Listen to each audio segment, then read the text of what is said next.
Oigan, está con nosotros Jorge Luis Rodríguez Basora, historiador, abogado, miembro de la Asociación de Cronistas de Historiadores de Yucatán. Bienvenido.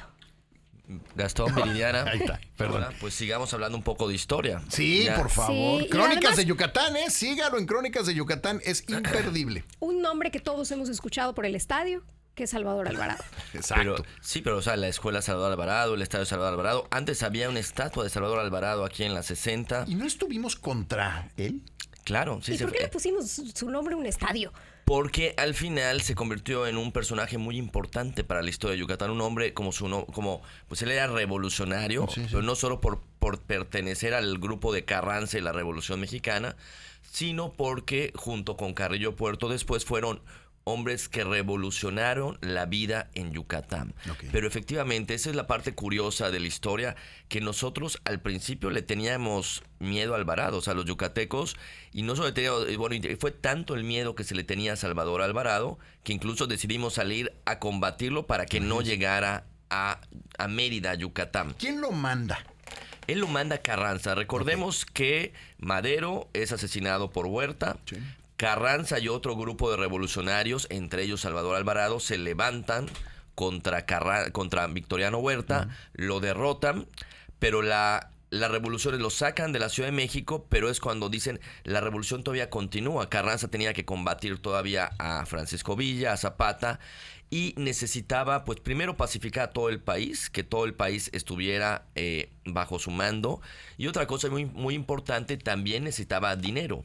Ah, ok. Y el lugar, ¿dónde crees que era el lugar donde más dinero había en todo México en ese momento? Aquí. Estamos hablando 1914, 1915, pues Yucatán con todo el enequén Claro, que habíamos hablado, claro. las haciendas enequeneras. Entonces, por estas dos razones, política y económica, él decide, bueno, él manda gobernadores revolucionarios a todo el país. El de Yucatán, el primero medio funciona, el segundo está funcionando, pero a los yucatecos no les conviene. Ok.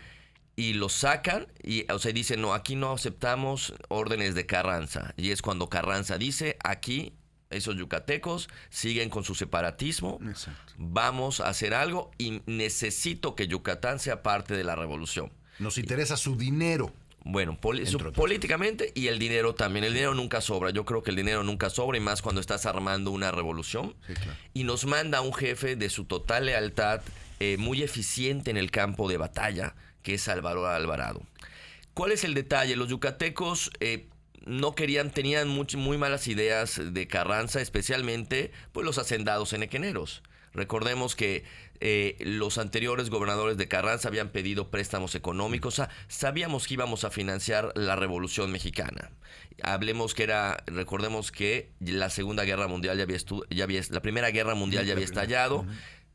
Fue cuando más dinero hubo por el enequén, una cosa impresionante. Entonces, y también la élite enequenera empezó a decir muchas cosas. Hablábamos de que si viene Carranza, se manda a sus soldados federales. Recordemos que desde la época de Santana, los soldados federales nunca han sido Bienvenidos. bien No, vistos. nunca fueron bien vistos. De ahí luego dicen que viene el término de watch, ¿no? De watch, Hay porque muchas llegaban versiones, y sus... Exactamente, y hacían watch con las botas, ¿no? con Mojadas. las botas. Entonces, la verdad, los yucatecos querían seguir en su mundo, en su isla que estábamos. Vivíamos en una isla, en una burbuja, pero la revolución tenía que llegar. Entonces mandan a Salvador Alvarado y él entra por Campeche, no puede entrar por Progreso, no lo dejan entrar por Progreso, tiene que entrar por Campeche y bueno, pues hace el camino que antes ya se había hecho, que era venir desde Campeche todo el camino real y llegar a Mérida. Entonces, antes de que llegue a Mérida, o sea, lo importante era que no llegara a Mérida, que no pudiera establecerse, se arma un contingente militar, que incluso hasta hay voluntarios, están los registros, por ejemplo, el batallón de los voluntarios del comercio, Ok. los hijos de comerciantes, los hijos de financiado hacendados. por los enequeneros, Por obviamente. los hacendados. hacendados. Pero la realidad, lo que tenemos que decir que esta fuerza militar que se crea contra Alvarado, había algunos soldados regulares que se rebelan contra Carranza y se unen a Yucatán, pero era un ejército armado a la carrera. Ellos no tenían la preparación militar que tenían los revolucionarios que trajo Alvarado, que ya habían combatido en la revolución, no tenían el dinero, las armas. Cuando uno lee las crónicas de los personajes que estuvieron en este enfrentamiento, ellos dicen, necesitamos armas y armas, pertrechos militares. ¿Cómo vamos a combatir si no tenemos las famosas armas que se mandan a comprar a Estados Unidos, como siempre? Y bueno, pues se encuentran en el camino, antes de que llegue a Mérida, salen a su encuentro y hay 3 batallas importantes. Se enfrentan las fuerzas de Salvador Alvarado. Salvador Alvarado venía con 7,000 hombres. El contingente yucateco, los registros que son aproximadamente 1,000 soldados. No, bueno. No, y déjate eso, déjate solo la inferioridad, sino la capacidad, no están entrenados. Y sin armas. Y con muy pocas armas tenían, pero ellos decían, nos hacían falta un montón. La realidad es que se dan las primeras 2 batallas en las haciendas Blancaflor, Pocboc. Es un desastre para los yucatecos. ¿Eso a qué altura está? Todavía esas ya en no el existen, camino ¿no? a Campeche, están derruidas. Ah, ok. Pero sí están identificadas, todo. Sí, exacto, están las ruinas todavía. ¿Está en territorio campechano todavía? Campechano, sí. Y después está Jalacho, esta población que está igual en el camino, lo que llamamos el camino Mérida-Campeche. Sí, claro. Ahí se refugian las tropas yucatecas, pero el ejército de Alvarado era contundente y nos ganaron. Nos derrotaron y pues Alvarado ya no había razón de oponerse a Salvador Alvarado, a la revolución de Carranza, y en marzo de 1915 por fin entra Salvador Alvarado a Mérida. Déjame decirte que teníamos esa idea. Había mucha cautela, había mucho miedo. Decían los rumores que en el camino Salvador Alvarado y sus tropas estaban matando gente, estaban asaltando, estaban destruyendo. O sea, lo que se les tenía que decir a la población para que tuvieran ese... Ayudar a contener, ¿no? A contener ese rechazo, pero no había ninguna manera de detener la revolución. ¿El gobernador yucateco en ese momento quién es? Abel Ortiz Argumedo, que ¿Y es el que se revela. Mérida cuando llega? Esto de él sale a combatir y después se escapa. Recordemos que precisamente él es el que él es el que se revela. Él no era el gobernador, él es un comandante militar que se revela y dice, claro, apoyado por los yucatecos, se revela. Claro. Y pues no solo él, un montón de yucatecos, incluso los sacerdotes tuvieron que huir antes de la llegada de Alvarado. Y todos huyeron. Están las crónicas así de que empezando por el obispo, tienen que huir a Cuba. Porque vuelvo a lo mismo, no sabíamos qué iba a pasar, había muchos rumores y sobre todo recordemos que Yucatán pues se rebeló. No es lo mismo, pues ya llegaste y no comparto tus ideas, salí y te traté de detener. ¿Te traté de matar? Exacto. Hubieron juicios militares, se le perdonó la vida a muchas personas, porque Salvador Alvarado después, como decía Viridiano, un personaje tan importante en la vida de Yucatán, vimos que no era verdad todo este miedo que estaban metiendo. Al contrario, lo primero que hizo fue emitir órdenes y decretos de que cualquier miembro de su ejército que se le descubriera haciendo robos, haciendo violaciones, haciendo cualquier cosa contra la población, era juicio automático y pena de muerte. Okay. O sea que vemos un gobernador que todo eso que decían de él, él demostró que no era así. ¿Él destruye la parte sur de la catedral? No precisamente él, vamos a hablar en alguna crónica. ¿Nos vas a platicar qué pasó? Claro que sí, no precisamente él, lo único que se le critica es que él tenía la fuerza militar, tenía la fuerza política para detener ese asalto, no precisamente, no es que él diga vayan y destruyan, pero durante su mandato... Durante su mandato se destruye mucha parte de la catedral, especialmente es el famoso asalto a la catedral. Exacto. Que vamos a hablar de él y muchas cosas más de Alvarado. Pero lo que tenemos que decir es que este hombre al que se le tenía tanto miedo, al que se salió a combatir, y no solo era a él, sino lo que representaba, claro, a Carranza, a la revolución, los yucatecos querían... Terminó convenciendo. Pues hizo muchísimas cosas, la verdad un hombre adelantado para su época. Vamos a hablar de todas las reformas que hizo, un hombre que literalmente sirvió de ejemplo a muchos otros gobernadores revolucionarios, incluso al mismo Carranza, por ejemplo su legislación laboral, o sea, se adelantó por mucho a lo que estaba pasando en México. Pero qué curioso es eso, efectivamente, primero se le tenía miedo y él demostró todo lo contrario. Al contrario, vino para levantar a Yucatán en muchos aspectos.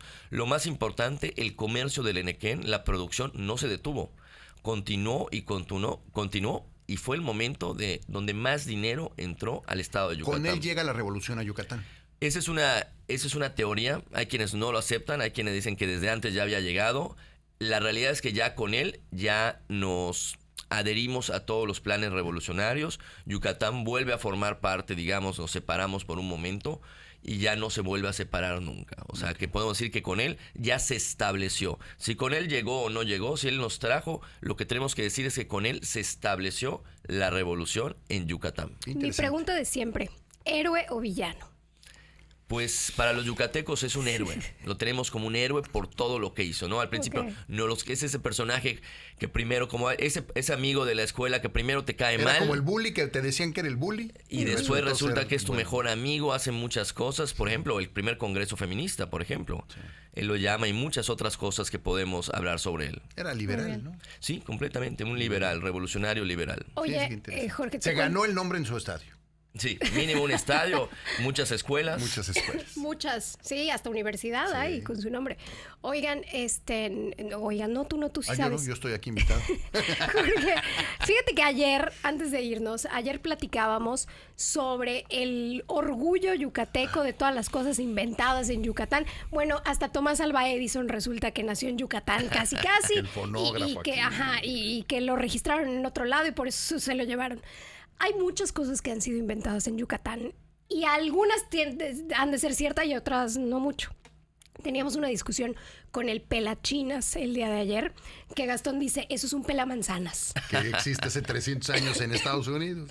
Pero bueno, el punto es que una cosa llevó a la otra y tengo una solicitud. Porque yo decía, el pan francés, nuestra barra de pan francés con la que se come la cochinita, pues claramente tiene pues hay una inspiración europea, ¿verdad? Pero se supone que se hizo acá. Y luego digo, ¿por qué toda la comida yucateca tiene queso holandés? Si al final el queso relleno es bien yucateco, ¿qué tiene que ver el queso de bola en todo esto? Entonces, debe de haber alguna historia detrás de nuestro pan francés emulado de la baguette europea. Que no es bolillo, ¿eh? Hay que diferenciarlo del bolillo. No es bolillo. Ni tampoco virote. Ni virote, es pan francés. Así. O sea, muy yucateco con el nombre francés. Y toda esta inspiración o todo lo que nos llega de Europa adaptado a Yucatán. Y Videa lo que decía es, debe haber muchos mitos, pero también debe haber muchas verdades. Por ejemplo, ayer el Resistol, por ejemplo, ¿no? Que pues es totalmente yucateco.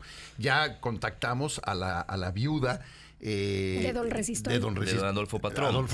Sí, y ya ayer me contestó doña Mercedes, si no me falla la memoria, y ya creo que nos va a acompañar. No, déjame, ahorita te digo cómo exactamente. Bueno, el punto es que ayer nos va a acompañar aquí en el programa. Nos llegaron mensajes de, el post-it se inventó aquí, los clavos, el foco, el teléfono, todo se inventó en Yucatán, ¿eh? Alguien me decía que Comex era pintura yucateca, y cuando le dije, oye, pero como si la veo desde niño Estamos en tan las tiendas. orgullosos de ser yucatecos. Entonces, que creemos que todo es de Yucatán. No, y sobre todo los nombres que usamos, por ejemplo, el detergente y todo, le ponemos nombres de la marca. El FAB, por ejemplo. Pero bueno, mi punto es, ¿podemos tener algún día una plática con respecto a el pan francés y el queso de bola? Doña Margarita Molina. Margarita Molina, Perdone, sí. Dije Mercedes, doña Margarita Molina. ¿Podemos? Sí, claro que sí, vamos a hablar de dónde, porque tiene su aspecto, hay que entender, o sea, cuando todo eso que dices tienes toda la razón, o sea, ¿por qué tenemos muchos guisos de origen europeo, si lo quieres ver así? Y por ejemplo, ¿qué más europeo que el pan francés? Sí, claro. Que no le pusieron, pero ahorita déjame decirte que en muchos súper se pone como pan yucateco. Lo he visto, no dice pan francés, lo ponen como pan yucateco. Bueno, ya empezó. Lo estamos recuperando. Hay muchas cosas que deben de tener una explicación muy interesante, ¿no? Porque mucha de la comida, le decía yo, que se vende así como que muy maya, pues la verdad es que no, pues es una combinación europea, ¿no? Claro que sí. Pero porque ayer hice una búsqueda nada extensa, es decir, ni profesional, es decir, le pregunté a ChatGPT qué onda con el pan francés y me dijo, trataron de emular una baguette y ahí de ahí listo, salió. Y le hicieron, le echaron dos cucharadas más de sal y listo. Pero bueno, ahí la dejamos. George, muchas gracias. Al contrario, muchas gracias. Es Jorge Luis Rodríguez Basora, sígalo por favor, de verdad no se va a arrepentir, es bien interesante. Crónicas de Yucatán, así le pone @Crónicas de Yucatán y va a ver de todo lo que se va a enterar. Siempre se aprende con Jorge. Gracias, George. Vamos a ir a un corte, ahí venimos.